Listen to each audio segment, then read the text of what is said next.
और प्रोपेगेंडे की सड़क पर अंधाधुंध भागती मरीम नवाज रंगे हाथों पकड़ी गई। लीक की जाने वाली ऑडियो सोशल मीडिया पर वायरल की जा रही है, जिसमें यास्मीन राशिद ने नहीं कहा कि उनके लोग सुप्रीम कोर्ट में बैठे हैं, लेकिन मरियम नवाज चीख चीख कर झूठ बोलती रही। बोली कि यास्मीन राशिद ने कहा है कि उनके लोग सुप्रीम कोर्ट में बैठे हैं।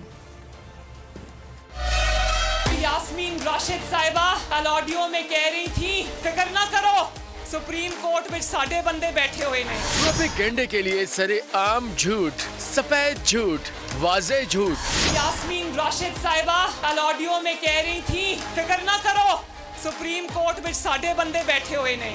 मरियम नवाज का झूठ एक बार फिर सुनिए। यास्मीन राशिद साहिबा कल ऑडियो में कह रही थी, फिक्र ना करो, सुप्रीम कोर्ट में साडे बंदे बैठे हुए ने। मरियम नवाज ने कहा कि यास्मीन राशिद ने फोन पर कहा था कि इनके लोग सुप्रीम कोर्ट में बैठे हैं, लेकिन ऑडियो में वाज़े तौर पर मर्दाना आवाज में ये बात कही गई है। जनाना आवाज में ऐसी कोई बात नहीं की गई। नहीं, वो तो सुप्रीम कोर्ट से ऑर्डर होने हैं, वो तो इंशाल्लाह जैसे होंगे तो मिल जाएंगे, हमारे बंदे बैठे हैं वहाँ पर। अदलिया के खिलाफ नून लीग की मुहिम से तो वाज़े है कि ऑडियो इंतखाबात से भागने के लिए इस्तेमाल की जा रही है, लेकिन मरियम नवाज के झूठ से लगता है कि इन्हें एडिट से मुताल्लिक सही ब्रीफिंग नहीं दी गई, या मुमकिन है कि मरियम नवाज ने सुप्रीम कोर्ट को मुतनाज़िया बनाने के लिए जानबूझकर झूठ बोला।